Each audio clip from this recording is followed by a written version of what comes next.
नमस्कार दोस्तों। तमिलनाडु और तमिलनाडु में जो बहुत सारे जगह जैसे कि कोयम्बटूर और बहुत सारे जगह पर जो हिंदी बोलने वालों के ऊपर जो अत्याचार हो रहा है, उनको जान से मारा जा रहा है, उनके ऊपर आज बिहार के खेसारी लाल यादव ने क्या कहा है उसको आप भी सुनिए। उन्होंने बोला तो है लेकिन थोड़ा लेट हो गया है, तो आप सुनिए वो क्या कहते हैं। ठीक है, वीडियो पसंद आए तो लाइक और शेयर ज़रूर कीजिए दोस्तों। सभी लोगों तक पहुंचाइए वीडियो को ताकि अधिक से अधिक लोगों की जान बच सके। ठीक है, और हम लोग बिहार सरकार से भी यही विनती करेंगे कि बिहार में ज़्यादा से ज़्यादा रोज़गार जनरेट करे, और साथ ही लोगों से भी रिक्वेस्ट यही रहेगा कि थोड़ा जनसंख्या को कंट्रोल करें हम लोग। चलिए वीडियो देखते हैं।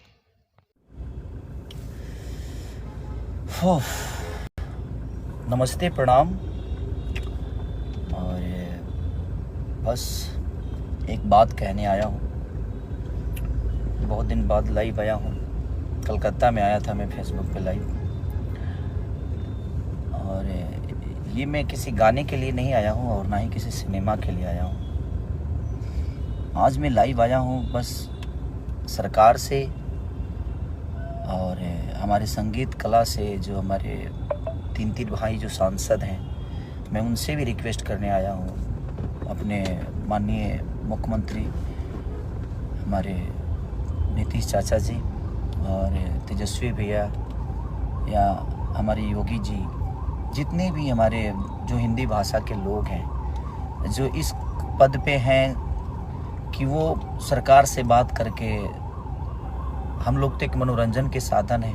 हाँ, जहाँ तक पैसे कौड़ी की बात है, अगर हमसे मदद वहाँ चाहिए तो उसके लिए हम हमेशा आजीवन खड़े रहेंगे। जो हमारी सक्षमता है, जो हमारी संपूर्णता है कि जहाँ से हम हैं वहाँ से हम हमेशा खड़ा उतरेंगे। लेकिन जो तमिलनाडु में हमारे भाषा, हिंदी भाषा के लिए, लोगों के लिए हो रहा है, तो जो हिंदुस्तान का भाषा है, आज उसी हिंदुस्तान में हिंदी बोलने वालों पे इतनी बड़ी प्रतिबंध लग रही है, उनको मारा जा रहा है, काटा जा रहा है, जिसमें सबसे ज़्यादा संख्या हमारे यूपी बिहार के लोगों की है। तो मैं बस अपने जितने भी मेरे मनोज भैया, रवि भैया, दिनेश भैया, मैं सबसे प्रार्थना करता हूं कि आप लोग प्लीज़, क्योंकि आप लोग सरकार में हैं, तो इस चीज़ को आप लोग जितना चाहेंगे तो इस सरकार से वो सरकार बात करके और हमारे हिंदी भाषा के लोगों के लिए और अपने यूपी बिहार करके खास करके लोगों की मदद हो सकती है। हमारे नीतीश चाचा माननीय मुख्यमंत्री हैं आप, और तेजस्वी भैया उप मुख्यमंत्री हैं। आप सबसे मैं रिक्वेस्ट करना चाहता हूँ कि प्लीज़ आप लोग चाहेंगे तो कम से कम ये जंग जो है बंद हो जाएगी, और उसका देन कहीं ना कहीं हम सभी हैं। क्योंकि अगर रोज़गार हमारे यूपी बिहार में इतनी होती तो शायद हमें दूसरे जगह जाने की ज़रूरत नहीं है। तो ये विषय नहीं है, बट धीरे धीरे सारी चीज़ें हो ही रही है और होगी। लेकिन अभी जो सिचुएशन है वो बहुत दयनीय है, बहुत निंदनीय है कि वो आज अपने ही देश में, अपने ही लोगों के द्वारा हिंदी बोलने पे इतनी प्रतिबंध है कि आप हिंदी बोलेंगे तो शायद उसके लिए आपको मारा जाएगा, काटा जाएगा।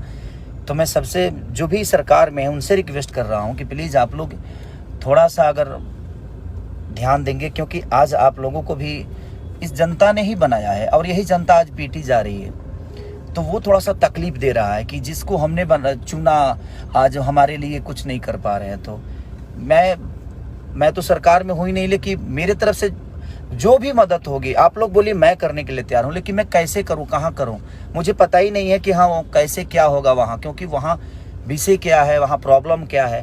क्योंकि वो सरकार में जो है वो सरकार के लोग ही जान सकते हैं, और जो कानून जानते हैं भाई। हम तो एक संगीत के आदमी है, लेकिन हम अपने शरीर से और अपने पैसे से यही मदद कर सकते हैं, लेकिन हम कहाँ करें वो समझ में नहीं आ रहा है। तो आप लोग को लगता है तो आप प्लीज़ हमें बताइए कि कैसे हमें मदद करना चाहिए, क्योंकि वहाँ अपना हमारा कोई नहीं है, वहाँ मेरा कोई से बात नहीं होती है। मैं सरकार में सरकार के हिसाब से मैं हूँ नहीं, मैं एक गायक हूँ या मैं एक एक्टर हूँ। तो एक एक्टर के तौर पे मेरी पहुँच जो है वो संगीत तक ही है। और हाँ, बिहार में चीज़ें होती, यूपी में होती तो मैं समझ सकता था कि वहाँ पे मेरे अपने लोग हैं और वहाँ मैं अपनी चीज़ों को पहुँचा सकता था, लोगों का हेल्प कर सकता था। इनकेस की दिल्ली तक, दिल्ली कलकत्ता, यहाँ भी लोग हमारे अपने हैं, मुंबई हैं। तो जहाँ पे हैं वहाँ पे हम सक्षम हैं, जो वहाँ पे किसी की मदद मुझे नहीं लेनी पड़ेगी। लेकिन जहाँ पे मेरे लोग नहीं हैं, जहाँ पे हम कभी गए नहीं, तो तमिलनाडु में जो भी चीज़ें हो रही है, मैं सरकार से रिक्वेस्ट कर रहा हूँ, अपने बिहार सरकार से, यूपी के सरकार से, कि प्लीज़ आप लोग थोड़ा सा आगे आकर अब उन भाइयों का रक्षा प्लीज़ आप सब करिए, और हमसे भी जो हो सकता है आप हमें गाइड करिए, हम करने के लिए तैयार हैं। क्योंकि जिन्होंने हमें भी बनाया और आप सबको भी बनाया, ये सरकार अगर बनी है, चाहे यूपी की सरकार हो या बिहार की हो, ये कहीं ना कहीं हमारी जनता के बदौलत बनी है। उन्होंने आप सबको चुना और आज वही पीटे जा रहे हैं और अपने ही देश में पीटे जा रहे हैं। तो इस पे मुझे लगता है कि ये संगीत से और एक इंसानियत से बढ़ की चीज़ है कि हमें लगता है कि एक इंसान होने के नाते हम सबको आगे आकर और इस मुद्दे पे बात करनी चाहिए और जो भी प्रॉब्लम में है उनका हेल्प करना चाहिए।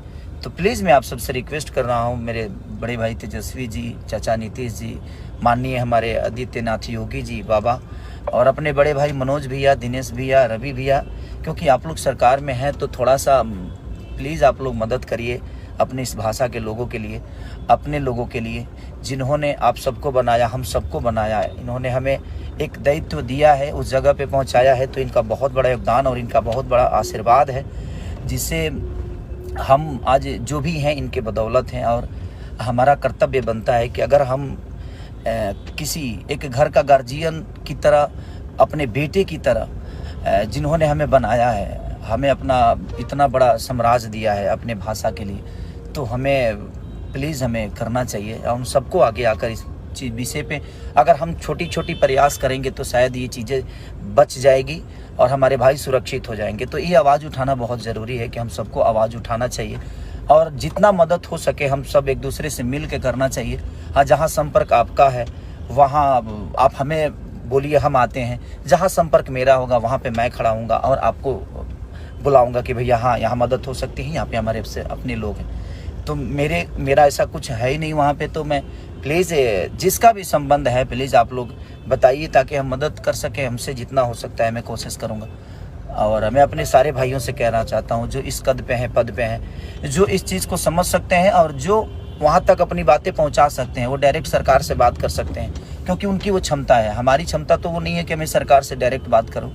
और हाँ, जहाँ मेरी है क्षमता, मैं अभी अपने बड़े भाई मंत्री माननीय जितेंद्र भैया को भी मैंने कॉल किया था कि भैया आप लोग प्लीज़ इस पे, और वो बहुत सक्रिय है, बोल रहे हैं कि हाँ भाई हम लोग आगे कर रहे हैं, चल रहे हैं। तो मेरा संबंध जिससे है मैं कोशिश कर रहा हूँ कि उनसे अपनी बातें कर रहा हूँ। तो प्लीज़ आप लोग भी जहाँ भी हैं, जैसे भी हैं, जितना भी हैं, तो ये जो हो रहा है वो ठीक नहीं हो रहा है। तो प्लीज़ आप लोग थोड़ा सा कोशिश करिए कि ये चीज़ें दोबारा ना हो।